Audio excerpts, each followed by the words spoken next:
Welcome back to the Paddle and Fin Podcast Network. We're brought to you by Pelican, built tough for all situations. Go to pelican.com. Yak Gadget, for all your fine kayak fishing accessory needs. Go to yakgadget.com. Eastport Marina, on the beautiful shores of Dale Hollow Lake, for all your lodging, kayaking, and fishing needs. Go to eastport.info. Now let's get this show started.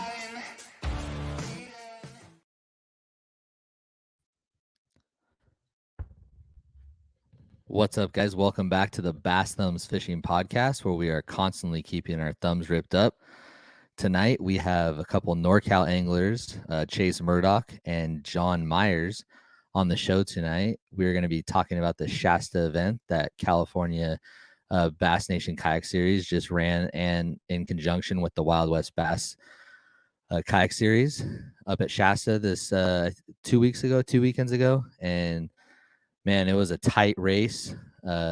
John and Chase both were just about a quarter inch from each other, and it was just an awesome event. There was a ton of fish caught, and it looked like a fun time. I was kind of hoping to make it. It's just been a busy month.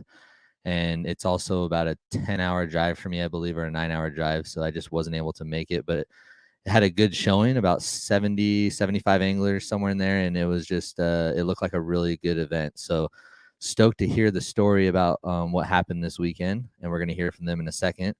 Just a couple housekeeping things to intro the night. We got the Paddle and Fin tournament coming up in Dale Hollow out in Tennessee. I am really excited to join the Paddle and Fin host family, up there at Dale Hollow. And I can't even believe that I'm going to be going to Tennessee to catch some smallmouth with all the hosts and everyone that shows up to fish the event. And even my wife is going to be flying out with me. We're going to be kid free, and we're just going to have an absolute blast. So really looking forward to that event. If you guys are looking for information about that, you guys can check it out on Tourney X. Just go to Paddle and Fin on Tourney X, and you guys will be able to see it's like the one event that they have up right now. And man, I just can't wait to meet all you guys. For those of you that are watching from that area, I'm going to be coming out from California, and can't wait to meet everyone. Can't wait to meet the host in person and just enjoy time on the water with the Paddle and Fin family. So that's really exciting. We got Folsom coming up with KBF, doing a trail event and a pro series out here next weekend on Folsom. And Yakabass, James Snyder, is going to be hosting that along with a Yakabass event as well. So you guys will be hearing this Friday morning. So I don't know if signups will be turned off by then, but make sure you guys go check it out if you guys are hearing this right now, and get signed up if you guys are interested in that. Definitely want to support KBF. They're like one of the last national tournament scenes out here in California. So got to show them some support. Also, we got California Bass Nation Kayak Series rolling out their second event at Lake Party. And I believe it is I think it's the first weekend in March, I believe. We're going to do a couple more podcasts, and we'll make sure to get the exact date for you guys. But I believe it's March 5th or 6th. It's the first weekend in March. So make sure you guys go check that out. It looks like it's going to be a good event. And let's see what else we got. We got the ABA just concluded their first season opener at Lake Paris, and it was a very tough event. We actually had one angler, though, who cracked a 100-inch bag on day one, John DeMonet, and it was just it was a really good time to see a bunch of anglers come in from all over the states, up and down California. We had Arizona, Texas, Nevada. Just really good angler morale in the campgrounds. We had a blast. John was out there. We'll kind of touch on that a little bit maybe in this episode. But they're also going to be having their second event at the California Delta on March 25th and 26th. It's the last weekend in March. So I believe that's going to be an absolute slugfest. So yeah, just a couple things that are going on in SoCal. And I also know for guys that are listening in SoCal, there's a membership drive coming up at Lower Otay on, I should have done my homework on this, but I believe it's like the second weekend of March, like March 14th. If you guys want more information on that, you guys can message me or reach out to SoCal Kayak Anglers directly. They got a great, local club down there, and it's going to be awesome for guys looking for like an entry level or just a grassroots type feel. I'm planning on being there, so should be a fun time. Anyways, enough of the update of all the things going on in California. There's a ton of events going on, a lot of opportunities for anglers to fish and compete. And we are going to bring on the inaugural trail event champion, Mr. Chase Murdock. We're going to bring him on right now. Chase, how's it going, man? Awesome. How are you? I'm doing good. So, man, you had one of the most kind of epic stories that I've seen, as far as you had a little bit of some kayak troubles, but then you also brought home the trophy. So, like, dude, I just can't wait to hear all about it. And also, let's just kind of get to know you a little bit. So, Chase, who's Chase Murdock? How did you fall in love with fishing? And the first question that I always ask every angler is, do you ever look to your wife or your girlfriend or your friend and just brag about your thumb being so ripped up, especially after Shasta? I'm sure your thumb was pretty ripped. Yeah. Okay. So a lot to unpack there. So I'm going to go backwards order. When I got back from, there was drama with regards to like ties and like pictures on the, on like in possible blurry images. On Shasta, wasn't fully certain that I had won the thing, but when I got back, I took some pictures because I came home with the trophy, and yeah, my hands were like red, and if you look at my Instagram, like there's like dirt under my nails when I'm holding the trophy, like it's like a photo shoot. My girlfriend's a professional photographer, and so like I went into the studios, like let's do a photo shoot. But yeah, hands were ripped up. They're recovered. I didn't fish last weekend. In fact, this last weekend I spent some time going through what am I going to do with upgrades on my kayak with this money that I won. That was one of the things I was looking at. So yes, I brag about it. Yes, I take pictures. My girlfriend Kathleen's amazing at supporting me, even if she's not out there with me. The next question was, what was the other? I forgot all the other questions already. Are we still? Oh no, looks like it's frozen. Are you still with me? Oh, you there, Shane? Yeah, I'm here. Sometimes my internet, I don't know what it is, but it gets all messed up. Are you good now? Yeah, it's good. So my thumbs Okay. ripped, and there's a couple other questions. Oh, how I got into fishing? Man, I grew up in rural Kansas. I'm an only child. I grew up out in the country, and we had a couple ponds behind my house. But before that, like, my dad actually just sent this to me. You remember those? Like, there was a circular. I don't know if you've ever seen it, but it's about the size of a pizza. It's a little fishing game where it spins and the fish pop up and open their mouths, and you drop you know what I'm talking about? Yeah. Fishing rod. Anyway, Yeah. I won the tournament. My dad sent like this thing, like, oh, how Chase got into fishing with this video, this little purple thing that spins with little fish popping up. And I've been fishing my whole life. I moved to California 4.5 years ago for work from Oklahoma. I bought a kayak because I wanted to go fishing in the bay because I live here in San Francisco. But I love all types of fishing. So I grew up, catfish, bass, that kind of a thing, and then fly fishing, and then California, I got into halibut fishing, and then like it's only been the last year I've been fishing tournaments here in California, and I've really gotten into. I love the competitive fishing thing on the bass fishing thing. I've never really done it before in earnest. I mean, I've fished for bass in Kansas growing up, but it's been something I've been absolutely loving. Dude, that's awesome. Yeah, my kid actually has a similar game to that, and he absolutely loves it. So, I mean, he casts like constantly, like all the time. He's trying to cast. Like he's definitely fallen in love with it at a young age. So that's really cool, man. And so you do fly fishing as well? Yeah. I actually grew up doing a lot of fly fishing up in Wyoming, trout. Wow. But I'm not partial, man. I like to go offshore and go catch tuna and that sort of thing. Nice. I lived on the East Coast for a while and got into that. Surf casting was a big thing for a while. I was out there. Anywhere I've traveled different parts of the world and gone fishing. Always want to bring a rod wherever I go. That's awesome. Have you ever caught a bass fly fishing? Oh yeah. In Kansas, you used to take the fly rod out to some ponds, and it's a hoot. I was bass fishing with a fly rod, and I caught about a 4-pound channel cat, and that was a fight on a fly rod with 4-pound test. Wow. But anyway, yeah, all kinds of fishing.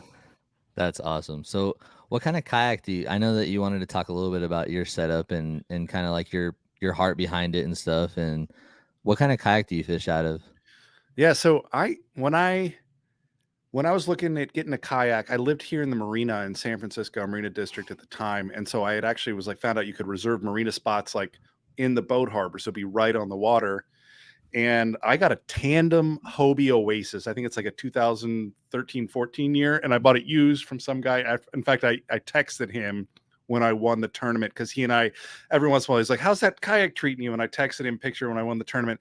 It's a 14.5-foot long Oasis tandem. It's bright blue. And I put it on the roof of a Toyota Prius and I haul it everywhere. I don't know. To me, it's just like, it's my first kayak. And again, like I spent a lot of my life fishing, but never, just getting into the kayak fishing game. So I've sort of just been winging it, figuring things out. I've got, fish finder on it. I've jury rigged if you can look it up online, there's a water snake has a trolling motor that will fit in the front slot of a kayak. And because I have two slots, I can pedal in the back and I can put the motor up front. And so it's not the prettiest thing, but it gets the job done. And how many tournaments have you fished leading up to Shasta? This was my 4th tournament ever. So wow. I fished 3 other tournaments. I've learned a ton of fishing in the last year. Honestly, I'm really only confident with a couple of baits, which is I love throwing a jig. And I didn't really have any bass rods coming to this. I have a lot of saltwater stuff and I got a lot of fly fishing stuff. But this last year I've gotten into it. I fished 3 tournaments last year. This is obviously my first tournament this year.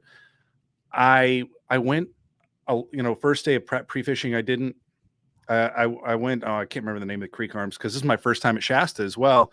I got up there Wednesday night, fished like a half day Thursday and then pre-fish Friday. And I found some fish, but it was a long ways away from base camp or from launch. And with my little tiny electric motor, like I don't go very fast. But it was like nobody else was there. All the other guys were going a different direction, and there What was kind of there. motor is it? You have it on the back, I think, right? No, I put it in the front, so I sit in the back, and then there's the front seat, and I got a water snake. It's like if you look up like Hobie water snake on the YouTube, you can find a video of like how they do it. I cut off the top of the trolling motor. It's the biggest motor that will fit in between where the pedals go for a Hobie. It's a 22-pound thrust motor, and I rigged it up with a speed controller and everything, so I can control it from the back seat, but it's powering up front. And what I like about it is that it only sits about like 8 inches maybe below the hole, so I can still go real shallow with it. Yeah. That was the cool thing, like when you were talking to me earlier today and you were, my last show with Shane, we were talking about our rigs and how expensive they are and all the things we have on them. And I feel like it's really important. And I felt like when you told me that, it really kind of put the light bulb on, there's anglers that are in all different, I guess, stages of their kayak angling, not so much career, but just their kayak angling experience. So like when I first got into it, it was just like a paddle kayak. I had an SS127. I paddled and I had a hook to 5-inch Lowrance fish finder and a little Naqua battery. And that was it. And I paddled around and fished with that for like 6 months until I decided to take the next step into a motor guide. And then slowly but surely, I just, added things to that I felt were going to increase my knowledge a little bit and increase my skill set.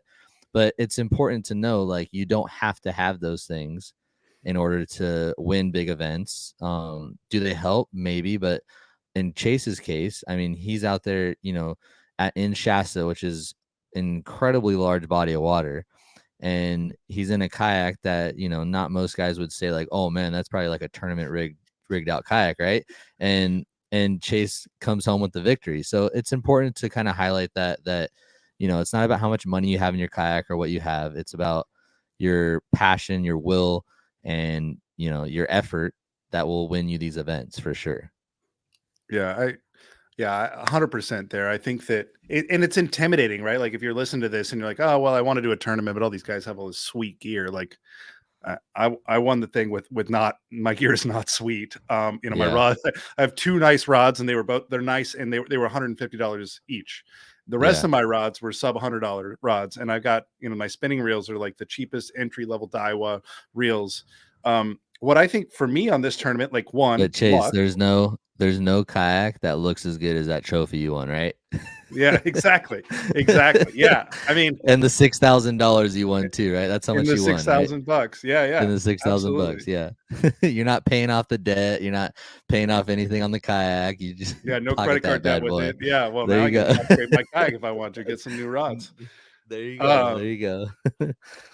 to me, this tournament, like one of the things I like to watch YouTube videos, and that's how I got into it, right? Like I watched like Greg Yeah. Blanchard and other guys on YouTube, Yeah. and I'm I'm not risk averse. So like I was like, yeah, you know what? I'll sign up for a kayak tournament. I remember the first one I did, I had no idea what the hell I was doing. And I was nervous. I messed up the identifier. I had actually gone to like Kinko's or something the night of, and this was just last year, my first one. And to Yeah. like I wanted to laminate it, and then I laminated the wrong thing because I didn't put the right code in there. There was, some 3-letter digit code. I don't remember. I think it was a Wild West tournament at Folsom, I think was the first one I did last year. Uh-huh. And um, since that time, but like for me, Shasta was all about doing research ahead of time. I watched every YouTube video I could find on fishing Shasta, and I watched multiple times. The guys were fishing. What were they looking for on the side? And I was like filtering YouTube for videos that were published in like January, February, March, right? Because I wanted like wintertime, Shasta tactics. And I think it really helped me because it gave me confidence to fish a little slower. I fished a few spots and I hit them really hard. And I tried a brand new bait and like that I'd never fished before because of the videos I'd watched, and I had success. So I saw the picture of what you caught him on. It was a shaky head, but I'll let you kind of talk about it a little bit. So let's kind of start, the conversation about Shasta. Your practice day.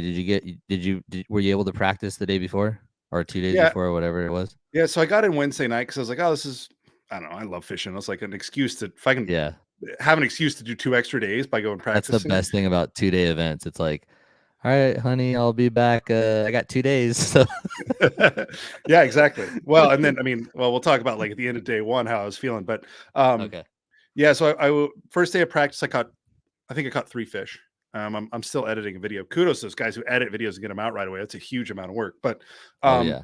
think I caught 3 fish, all of them small. I didn't feel like I picked up a pattern. And I also felt like, given that there were 70 boats in the tournament, that the areas that I was fishing on my first day of pre-fishing, that it was going to be picked over. It was just like really narrow creek channels that I knew everybody's going to run down. And so the second day I went for a long run. I went like 2.5, 3 miles, at least as the kayak rose, not as the crow flies.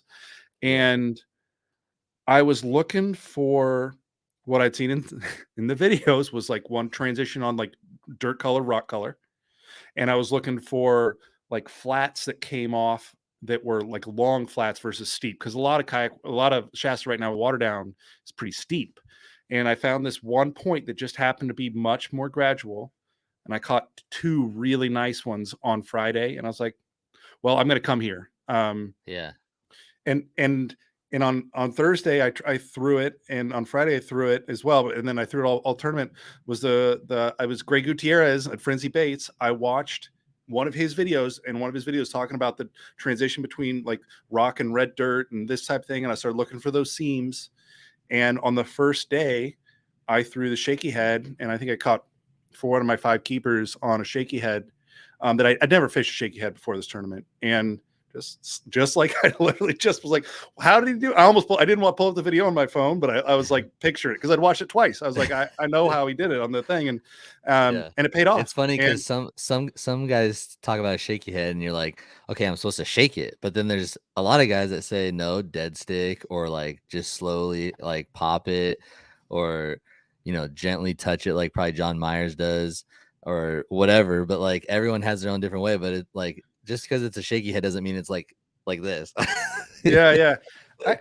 For me also, the other thing, like I don't have spot lock on my kayak. So like there's guys out there that can probably really work a bait a very specific way, but I'm blowing in the wind, I'm getting spun around, I don't have 360 pedals, and so like it's Yeah. getting worked however it's getting worked down there, right? Like it's getting worked slow. Like that was my main thing. I was like, I just don't want to. I am somebody who likes to find a piece of structure and I like to pick it apart. Yeah, me And that's too. what I did on this flat. And so the first day was awesome because by freaking 8:30 in the morning, I had landed 5 fish that were putting me like whatever I was, 80 some inches for the day. Yeah. And then I was like, and then the bite shut off. I went a couple other places, and then I started heading back. It was real windy, and I'm 3 miles from home base. And I'm like, man, this is these waves are really starting to get me. And the front of my kayak, again, imagine a 14-foot kayak, I'm in the very back because it's a tandem, is starting to come out of the water a little bit in the waves. And I've fished the ocean a lot with this kayak, so I know what can happen. But I'm like, seems like you're coming out of the water a little bit more. And I reached behind me to like, I don't know, get a water or something. And I realized that the keel of my kayak is underwater. Like my bait or, my egg milk crate or whatever is in a half an inch of water. And I was like, what the hell's going on?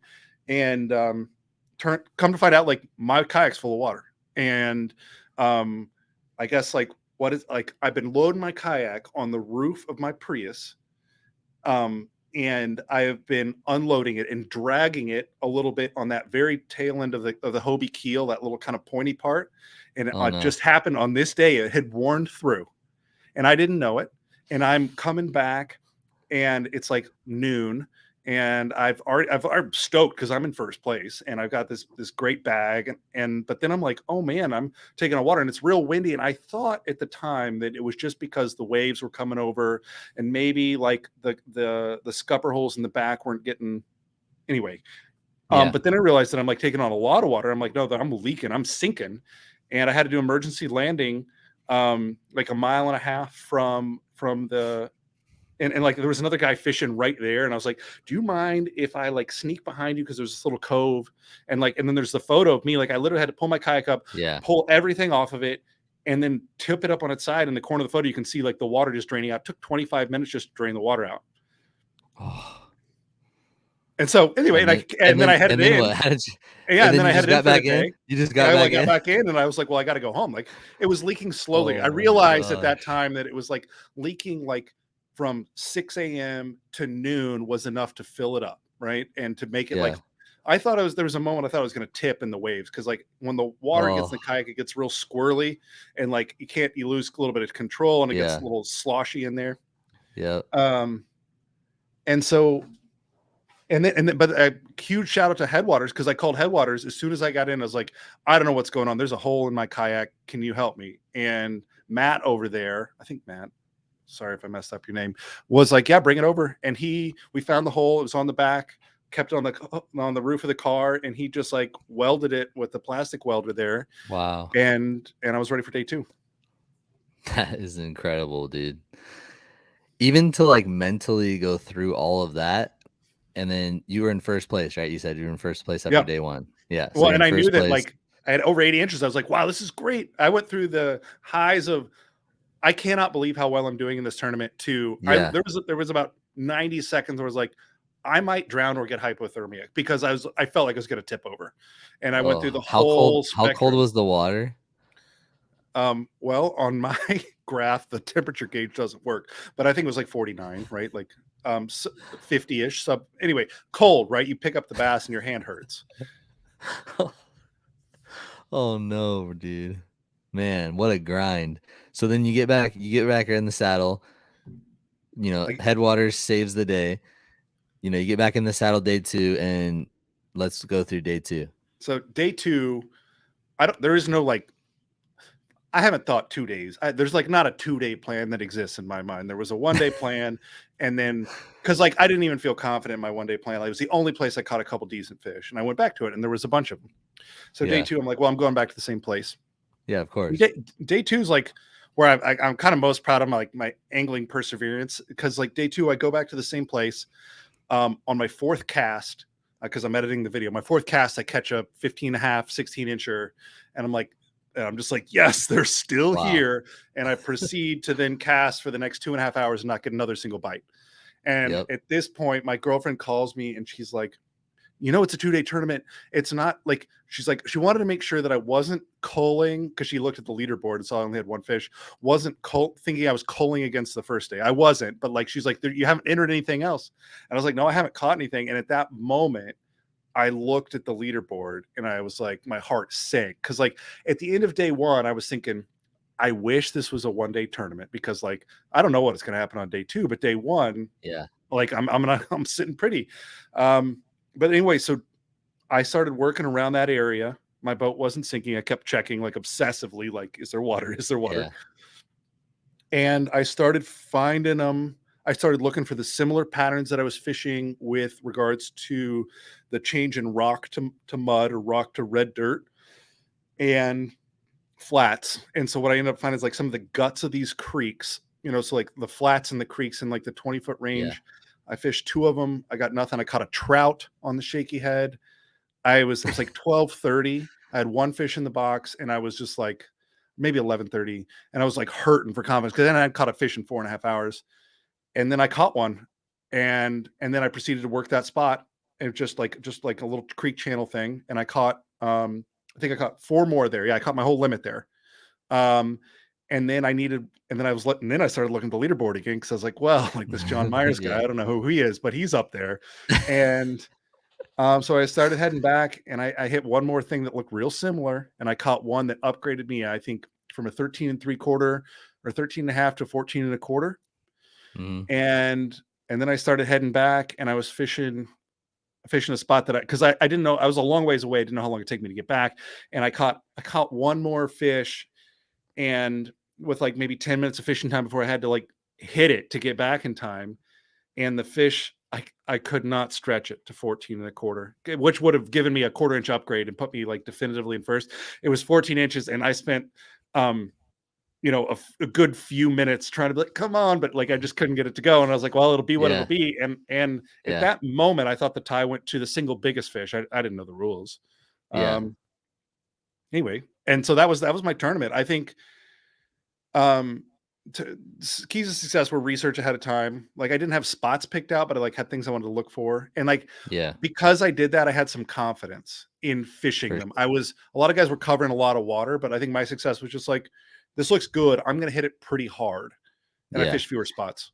And dude, confidence is absolutely like the #1 tool, bait, boat, everything that you could have. Confidence, diminishes everything else. And that's the #1 thing that you should have on the water if you want to be successful, no matter what you're fishing out of, no matter anything. It's just confidence is at the absolute key. That was one thing that I really, really believed in. Gerald Swindell did a really good seminar about confidence, and I've watched it like 4 or 5 times now. If you want to go check it out, you can just look up Gerald Swindell on confidence, and it's an older video, and it's one thing that he just hammers away about. And it's just, that is one thing, like when you said that, it just lights me up because I totally understand what you're talking about. Like when you have that confidence, it's almost like you could feel the next bite coming. Yeah, I just wrote that down. And also that reminded me when I was a kid, my mom used to take me down to the public library and I'd check out bass fishing videos. Like I didn't really fish for bass as a kid, but I was so into fishing. And to me, like there was those moments like tournament fishing too. Like this is only my 4th one, but like, man, it can really eat at you because you're like, well, I got to make a decision. You start rushing, you start not so fishing. Chase, let me ask you this. How stoked are you to get into your next one now? I'm super stoked to get in my next one. I was bummed that I'm not going to be able, like, I'm going up to Washington State. I'm not going to be able to get in the Delta. I think this next week, or no, it's Folsom next week. Folsom, I think it was the first tournament. I was like, I got a couple good spots marked on Folsom. I'd like to give that another shot, but I'm stoked. I intend to be at Pardee. And like the big thing for me was like, and my girlfriend would say the same thing. Like, he doesn't expect to win. He doesn't even expect to get top 10. He's just going there to have fun. And that was 100% true. And like first day, honestly, I feel like I got a little bit lucky. Second day, I feel like I earned and worked really hard for the fish I caught. And between the two, like I was able to come out on top. Hey man, there's nothing wrong with there's nothing wrong with a little bit of luck, bro. There's nothing wrong. Yeah, with I mean, it. I think to win, you gotta have a little bit of luck. You gotta have a little bit of luck for sure. There's no doubt about it. And have fun, dude. If you're not having fun and you're stressed out all the time and you're so worried about getting your limit and then it doesn't come and then it just eats at you the next tournament and then that just piles up on you. That's another thing Gerald Swindell talks about is positive mental attitude. You got to have a positive mental attitude out on the water. You got to be, keep it simple, stupid. He talks about this KISS method. Yeah, absolutely. KISS. Keep it simple, stupid, dude. he goes, Absolutely. I talked he about that at goes, work too. yeah, he goes, if they're not biting the jig, I pick up the worm. If they're not biting the worm, then I pick back the jig. It's just like, so he has like this super funny like mental attitude out there, and it pays off. So, man, Chase, that's so cool. So you end up winning $6,000. You have the first win for California Bass Nation, the Trail Series. So your next eye on the prize is party. It seems like, right? That's your kind of next deal. I think so. I am, but like I'm looking at some of these ABA tournaments. Like now I'm like looking at it a little bit more because before it was sort of like convenience. I was like, can I do this? Like, Yeah, sure, like I'll give it a shot. yeah, But yeah, no, I'm stoked. I think like it gave me confidence. you're Like in. I don't think I can win a lot of tournaments, but I think that like I can compete. And that's what like Yeah, that feels really good to be like, you know what, I can get up there and make this happen. So yeah. it's exciting. Well, man, I mean, dude, this was incredible to kind of pick your brain and hear your thoughts out there. And man, no better dude to win this tournament, honestly. I could just tell. I don't know. I haven't known you for that long, but I could just tell by your attitude and the way that you carry yourself, and definitely a well representative of the sport. And you know, you're all in now, bro. You bit the bullet. Now you're ready to hop in and watch. Next year, you're gonna have the motor guide and the graphs and everything going on. A Hobie PA14, like it's just what happens. It's the development of our love for the sport of kayak fishing, and you know we all have a different journey to where we're at. And dude, congratulations, man. I mean, that's a huge win. That's one of the biggest kayak series in California, and you got that first place trophy already, and that's huge. So congratulations. Oh, thank you. And it's awesome to be on the show. I'm thrilled to be here. Thank you for the invite on the podcast. And yeah, I'm excited for what's I have a to feeling come. this isn't gonna be the last time we're gonna see you on, because I'm just telling you, bro. Like I get these feelings sometimes, and like I can tell, like we're gonna have you back on, even if you win or not. We'll come back and talk about fly fishing and deep sea fishing and pick Chase's brain a little bit more, because even now we're twinning on. I just realized we're twinning on the headphones, because you got Shure headphones and you got Yeah. the Shure mic, and Yeah. so Yeah. we gotta have you back on, dude. No, I would be honored. And yeah, like also like if you haven't done the halibut from the kayak, oh man, that is a fun deal too. I bet. I can only imagine. It's like pulling up a friggin', I don't know, like a log, because they're like flat. Yeah, yeah. No, it's like pulling up a piece of carpet, but they're Yeah. delicious. Delicious. Oh yeah, for sure. Well, Chase, best of luck at Party and all the other series that you decide to fish. And is there anyone that you want to thank right now? Yeah, I As made a we list. before we bring John I on. got a Okay, list. Yeah, yeah. Before we bring John go on, ahead, first I man. want This is to your thank time. my girlfriend Kathleen Chapter. Thank you, Kathleen. Love you, baby. This is she was super supportive of me. Packed me up with like food and she bought me some beer and was like, anyway, calling in, checking on the leaderboard, send me positive text, PMA, positive mental attitude. Tim did a great job hosting this tournament. Like I listened to Tim last night on a Facebook Live, like gave me a huge amount of respect for the guys that are judging and putting these tournaments on, like the amount of work and thought and care that goes behind it.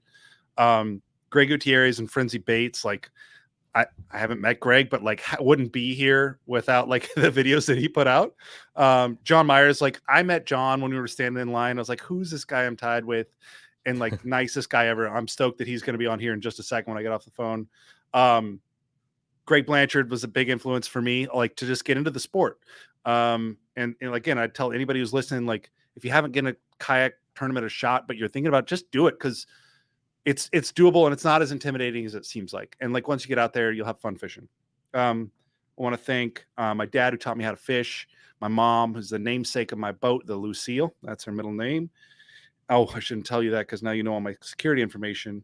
And that's it. I'm really proud to have won, but also extremely grateful for everyone else who helped make it possible. And I'm glad to be here, Shane. I thank you for your time.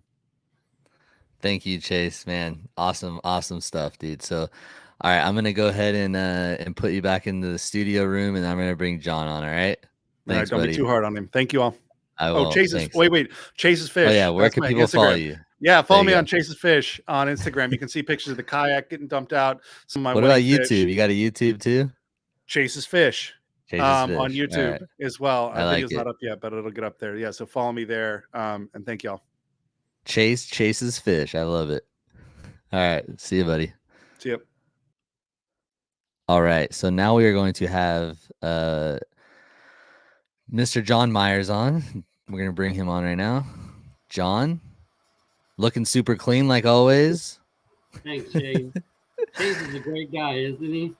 Oh, he is for sure. No, there's no doubt Yeah. about it. Great Nice. dude. So, Great okay, attitude. John. Yes. John, so you are no stranger to the show. We've had you on, I think, 1 or 2 times, but welcome back to the show. Thank you. Congratulations on your win. So if you guys are listening, John took second place to Chase at the California Bass Nation event. It was ran in conjunction with the Wild West Kayak Series, and John won the Wild West Kayak Series because Chase was not in that tournament. And John, you're very fortunate that he wasn't. But so John, people already know you on the show, so I don't feel like we really need to do that big of an intro. John's a hammer out here, and he's been on the show a few times. And let's just go ahead and pick apart your Shasta event, buddy. So go ahead and walk us through, like, you know, a little bit of practice, and then day 1, day 2, and then talk about your Wild West victory. Okay, so on Thursday I showed up a little bit late. I was at the top of the ramp and I looked out and I'm like, okay, this point over here to my left is a nice flat point and it goes way out on the lake. I'm going to check that point. And I look to my right and there's another point, basically the same type of structure. And this time of year is what I look for the spotted bass, is a little chunk rock about the size of a baseball. White on Shasta, I think was a huge key. And then if you had bigger rock mixed in with it, you had a gold mine, and or the nuggets.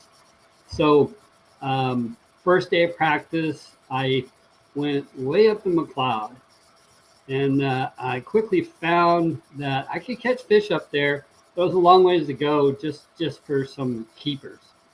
And on the way back, I stopped at one of those points and immediately caught 2 fish. Like, okay, that's good. So then I went and checked in Packard Bay. And inside of Packard Bay, there was an island. There's actually a few islands in there. So on my graph, I highlight water depth. And this, for my, for me, to get the structure and to figure out and quicken my ability to find the fish, what I do is at Shasta, 30 feet or less was red, and 30 feet to 60 feet was green. And it would show me islands. It would show me long points, off of points. It would show me these key spots that people wouldn't fish or don't know to fish because you don't know they're there. And then I would focus on those specific locations.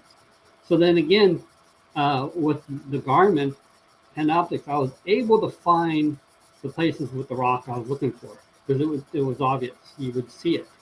And then 2, with the down imaging and my 2D, I was able to recognize too the rock that I was trying to focus on.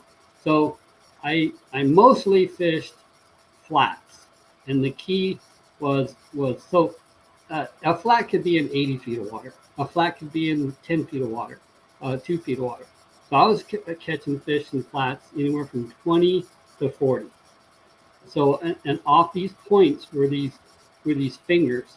So let's see if you see my hand. So here's the point. Off the point, let me do it this way. There'd be a little finger right here. This is what I would fish. I would fish this right here. That baby right there. That was the key. That was a nub? Is that a nub or a finger? Is that a nub or a finger? It looked like a nub there. Can you please clarify if that was a nub or a finger, please? Okay, let me see. Let me try it again. Okay, there we go. There we go. A little finger off the end of it. Yeah. So I would focus on that plus island tops. My main spot, okay, was near super deep water. It was near probably 200 feet of water. And these fish in that location roamed a whole bunch. There was 2 big rock piles. There was a ditch in between each one of them, and the fish would use the ditch to move up and feed, and they'd move back out. I would see them in the ditch. I couldn't catch them in the ditch, but I would catch them on the top of the rock piles. And I was throwing a Lunker Daddy 2, a green pumpkin with red flake, okay, and the Tasmoor jig. Tasmoor jig on the first day, and the tube is what I caught all my fish. And then I love me some Tasmoor jigs. Yeah, I tell you, he's got some good custom colors, and he made up some. It was the Gobi color. And do you ever thank him? Yeah. Do you ever thank him out in the water, like when you catch one, you go thank you, Taz? Oh yeah, all the time, all the time. He's got some great stuff. He really does. Taz, thank you. Yes, thank you, Taz. He's so creative, and he has the eye for the color and the shape, and how to do the certain colors and line them up just perfect. His baits are really good. Sometimes I send him a picture on the water because we don't fish often on the in tournaments together, but sometimes I'll send him a picture of it with just choked in its mouth and go, thank you, Taz. Yeah. It's like a little mosquito on the top of their mouth, right? Yeah. Mosquito. Look at that. See it? Right? So, hey, one question really quick. For your trailers on spots, because their mouths are small, do you go pretty small on your trailer, or do you still throw like a typical like Sweet Beaver or whatever your trailer is? Like a bigger, do you go bigger or smaller? It doesn't matter. So for the spotted bass, okay, let me tell you, I use one trailer 99% of the time. The Yamamoto Simmons Purple Flake, and that's double tail grub. Yes, double tail grub. Yeah, that's a pretty common, especially for Shasta. I feel like that's a pretty common jig trailer. Like a lot of guys talk about the double tail all over the place, but Shasta for sure is like double tail grub. You were talking earlier about confidence, and something. If you don't have the confidence with bait, you need to just cut it off and put something that you have confidence in, because you're not going to catch any fish. I mean, that's the way it is. That's the way it goes. Yeah, it's funny because like a lot of guys, like even like me, like listening to you, like you could tell me your confidence bait is a double tail grub, and you just won an event. It kind of is in my head, but at the same time, like I throw a rage trunk with more confidence, so. Which one am I? You know what I mean? It's not like just because guys know your juice doesn't mean like they're gonna catch this. They're gonna catch the same amount of fish as you or anything like that, because there's so much more that goes into it. So yes, I could tell you exactly when I'm catching them on right before the tournament, and I don't have a problem doing it because you can't catch my fish. I can't catch your fish. You know what I mean? It's the angle of the dangle, bro. It's the angle of the dangle. Exactly. Come on now. That's what it was over at Paris, man. It was the old. Throw it out and we'll give it a little. Dude, I'll never forget. There was a day when me and my buddies were out at Pudding Stone. It's a really small lake, and there's like a couple points and like one flat on the whole lake. And we're all on this flat. It's always has fish on it. And dude, I am just absolutely schwacking them. And there's like 8 guys around me. We're all doing the same thing. We're all just fun fishing. It was just for fun. And I'm catching I caught like 93 inches, and all these guys caught nothing. They're just looking at me. I'm like, bro, you guys can see right here. I'm just drop shotting my 6-inch MM3, and I'm catching fish on like every cast, dude. It doesn't matter if you're right here. It doesn't matter if you see me. It doesn't matter. Yeah. I've fished a lot of boat tournaments, and I've seen it where literally I'm throwing the exact same bait, exact same line, size, weight, everything, and I cannot get a bite. And my buddy's just like laughing because he's like, "There's another one. There's another one." I'm like, wait, what are you doing? Come on. There is a little subtleness that is the key.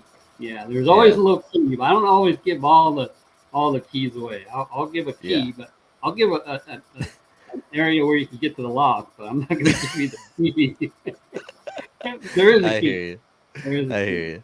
So okay, so let's get back on track because we can go on. Me and John talk quite a bit, so we can go on for 2 hours if we wanted to. So let's dial it in. Let's go to day one, John. Let's hit day one up. Day one. So day one, I put my I have 2 trolling motors on my kayak. Right, first time I ever tried it, and I put that sucker, the one in the back, on full throttle, and I got a workout. I Which wanted is to really cool that they're allowing 2 motors. I think it's cool. Yeah, that is Yeah. really cool. Yeah. Let's Save just me a open lot it. of Let's just open it wide up, dude. Let's Yeah. just we're the California Motor Kayak Series. Right. In all of yeah. If I could glass the bottom of my kayak and put a jet ski motor on it, I'd do it. You know, but that's not a kayak. Yeah. Right. Yeah. Okay. So it doesn't matter if you put both trolling motors down, the one in the front will just slow it down. Yeah, So for sure. You know, it's a drag. Yeah. Anyways, so I got a nice good workout, man. I huffed and puffed, and I got to that spot, and I turned around, and for like 100 yards behind me, there's nobody. I'm like, okay, Awesome. good. That's And the then, best. so, yeah, I get to that spot, and there's like only like literally probably 25 yards. And every time someone would come up, I'd ask, go around me, please go around me. Or they would ask, can I go around you? Yeah, please go around. And anyways, I didn't have to deal with any boaters. They're all the kayak guys are very courteous. They're all real friendly, great people. Great community. They're great guys. I was a little stressed out because I knew I could get a limit in these specific locations. I just don't know how big that would be. So day one, basically, I hit four locations, and I went in. I had 76 inches, and then I was okay with that. I was happy with that. Yeah. So Chase had 80 3/4 inches, and I'm like, wow, okay, that's pretty good. That's Yeah. really good. Which for Shasta, just for you guys listening that may not be from here, that's a bag, right? Like 85 is a sack on Shasta. Oh yeah.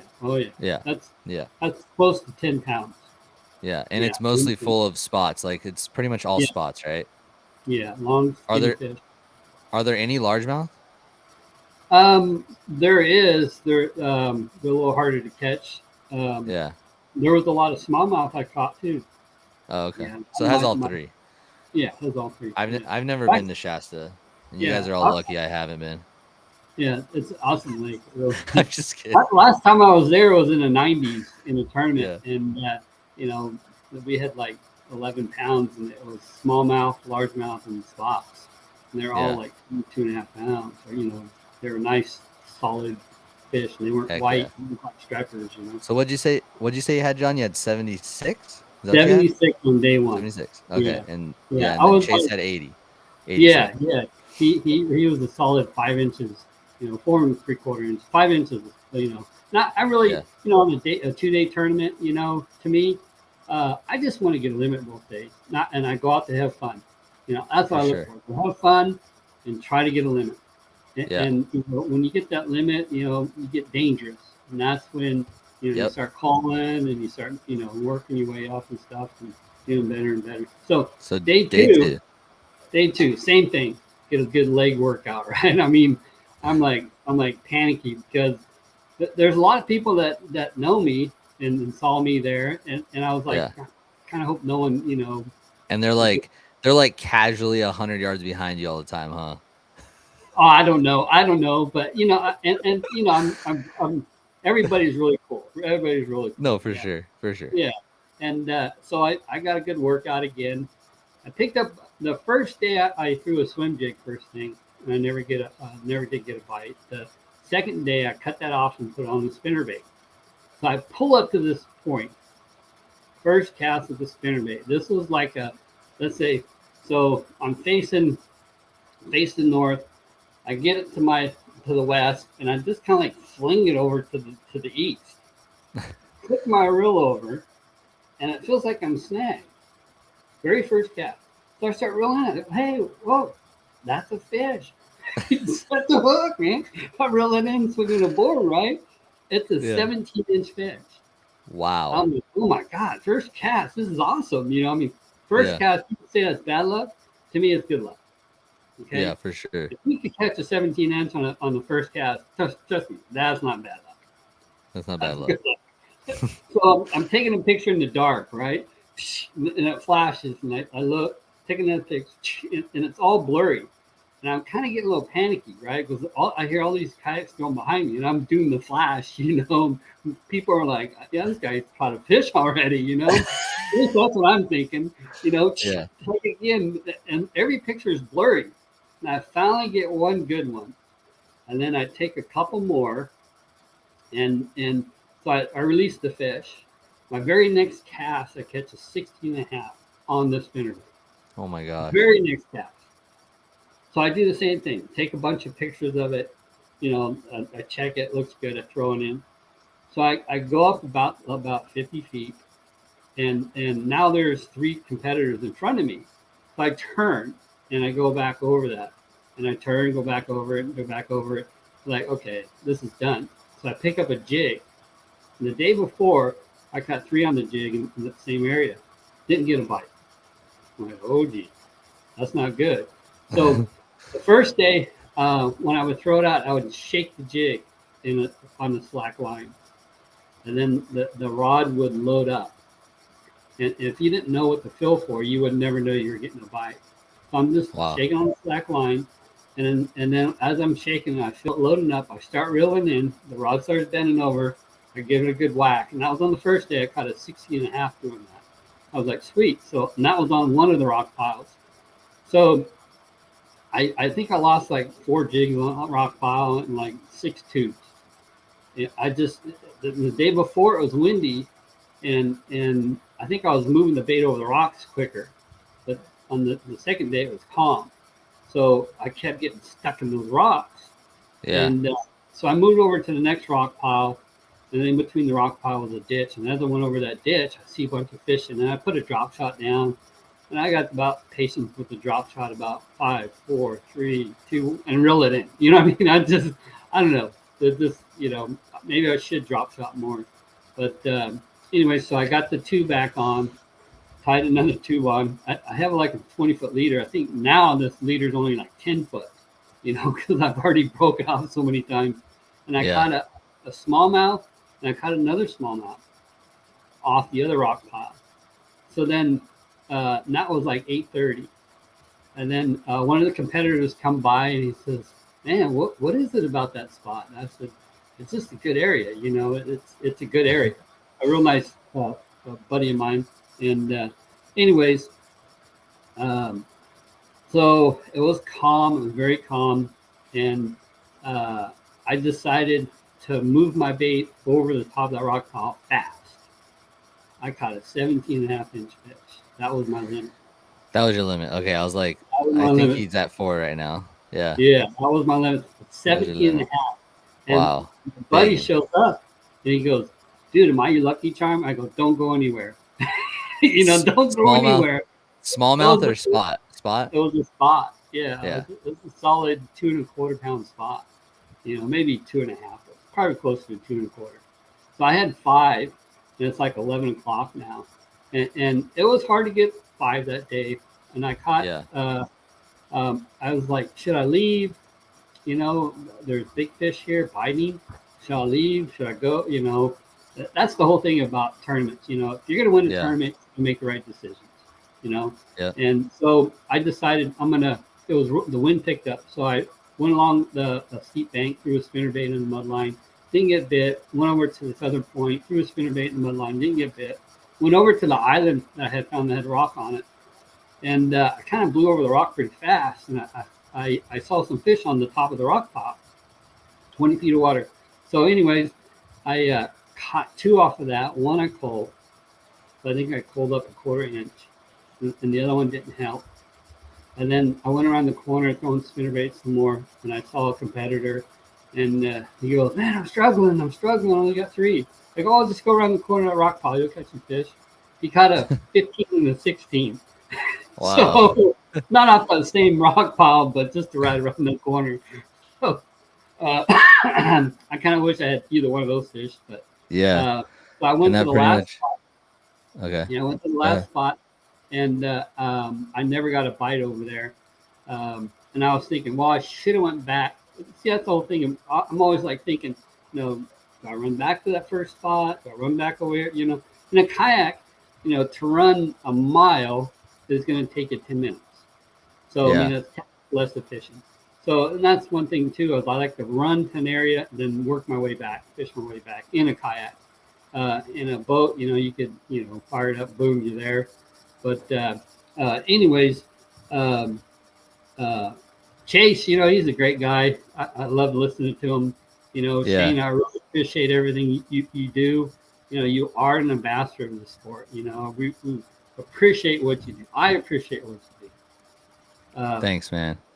So you ended up only losing by like literally like a hair, huh? We actually Like, tied. yeah, you tied. Yeah, that's right. That's right. He had a 1/4 inch first date, 80 and 3/4. I had 80 and a Yeah. half. And the first fish I caught, I had it going. I wasn't quite sure. The one picture, the mouth wasn't really closed. But anyways, it wasn't Yeah. a legit fish. Yeah. I mean, it has to be clear. Okay. For sure. And it wasn't clear.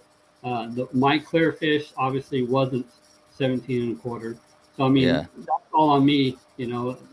Yeah. So how much did you end up taking home for Wild West? Wild West 23.50, And then how much for Bass Nation? 1,700. 1,700. So like $4,000. Wow, what a weekend, man. Yeah, that was sweet. Yeah, That's really awesome, dude. Chase is and over then- there. Chase is over there like, dang, another $3,000. But you never know, dude. That's something that, like I was talking to him before the show, and like, to get into both, it's a little bit steep at first, and then Oh yeah, very. you just never know. So you can't be results oriented. You just got to go with what you do, and that's that's it. But John, dude, congratulations! You got a big win under your belt. Thank you. We're gonna go ahead and kind of wrap it up from here. But I know that you came down to Paris as well, and Yeah. you were on the awards show. If you guys want to go check out John talk about his Paris a little bit, you guys can go over to American Bass Kayak Series on Facebook. We're doing our awards live on Facebook. Kind of a cool new innovative thing. But John, as we get ready to wrap this up, I just want to congratulate you on another win for John, and definitely probably won't be the last time that we see you as well. What do you got planned for your next event? So I spent 2 weekends at Shasta, went to Paris the next weekend, and then this weekend I'm going to go to Folsom, fish a 2-day tournament. He's heading to Folsom.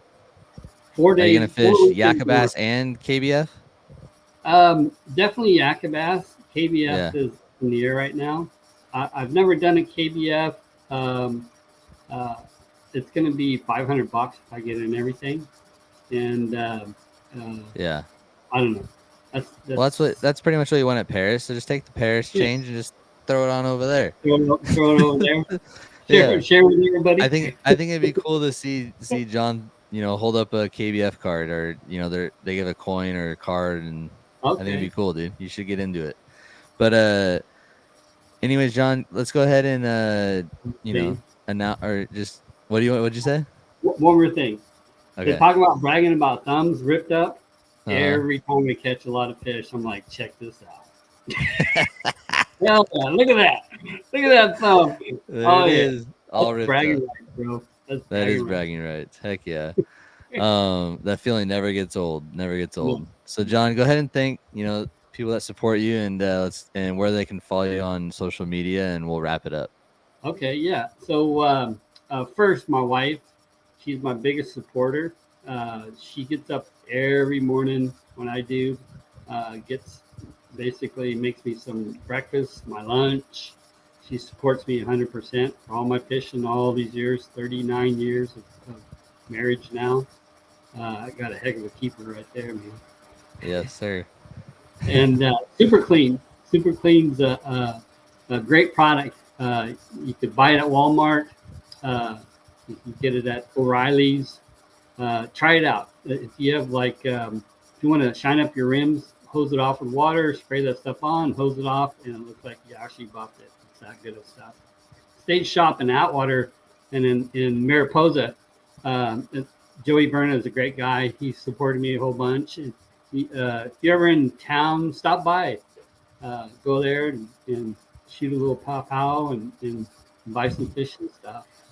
Lunker Daddy has custom poured, hand poured injection mold plastics. and he just got a whole bunch more molds and stuff, and he's really pushing a lot of good stuff out. He's got a lot of good baits. Over at Shasta, that's what I used, his tube. He's got some really good stuff. Then Taz TM Custom Lures. You got to check out Taz on Facebook. Instant message him on Facebook, and he'll give you his color codes and charts. And he's got from micro jigs, finesse jigs, to regular jigs, swim jigs, spinner baits, buzz baits, you name it. Headwaters, just like Chase said, man. Headwaters Adventures in Reading, they take great care of people, great customer service, and they got everything you need at their shop. And then Garmin Panoptics. Garmin's come a long ways with helping my fishing, helping me locate fish, and understanding what those fish are doing, how they're setting up, and it's great equipment. And then Ryan Cook, he's a guide in the mother lode. This guy, he says I taught him everything. I didn't teach him anything really. I brought him fishing a few times, but he's a great fisherman. He's a party in the boat. If you wanna, there's Maloney's tournament coming up, and there's gonna be a lot of kayak guys show up. So if you want to learn about the lake real quick, he'll put you on some fish real quick. That's Ryan Cook Fishing. He does the mother lode. Great guy. He's a party in the boat. And then also one other thing is the bass report. I know Shane, this is a bass report as well. Brian and Joel started this. And anyways, yeah, if you're driving long distance, like I do, I listen to all these podcasts, and I enjoy all of them. Shane, I love yours. This is some good stuff. It's all about fishing too, and that's what I like to do. Alrighty. Thanks, John. I appreciate it. I really want to thank you for everything you do. Like I said, you're an ambassador of the sport, and we need more people like you in this sport. We really do. Thank you, Shane. Thanks, John. All right. Well, everyone, make sure you guys go check out John's stuff, and really appreciate you coming on, John. I'm going to go ahead and just wrap it up from here. And we got a new little outro clip that you guys can watch from Paddle and Fin. But John, thank you for your time. And I'm sure I'll see you again soon, buddy. Definitely. All right, brother. All right. Talk to you later. See you, Chase. See you guys. Thank you for listening. Here's a little outro clip from Paddle and Fin. Thanks for tuning in to another killer episode here on Paddle and Fin. Be sure to drop a 5-star rating, a thumbs up, or smash that subscribe button on any platform you're listening in on. Be sure to check us out on Waypoint TV, waypointtv.com. Make sure you sign up for the Fantasy Kayak Fishing League at paddleandfin.com/fantasy. You could support this show through Patreon, patreon.com/paddleandfin. Don't forget to check out the website, paddleandfin.com. Catch us on YouTube. If you got a question, comment, or want to see a future guest on the show, be sure to email us at paddleandfin@gmail.com. Shout out to our show supporters, Yak Gadget. You can check out all the fine kayak accessories at yakgadget.com. Pelican Professional. For all your cases, coolers, and lighting needs, go to pelican.com. Rocktown Adventures, your Midwest premier paddle sports destination. Go to rocktownadventures.com. Eastport Marina, the beautiful destination on Dale Hollow Lake. If you're looking for lodging, kayaks, kayak accessories, or anything fishing related on the beautiful Dale Hollow Lake, go to eastport.info. And Jigmasters Jigs. When in doubt, get the jig out. Go to jigmasters.com and fill your tackle boxes today.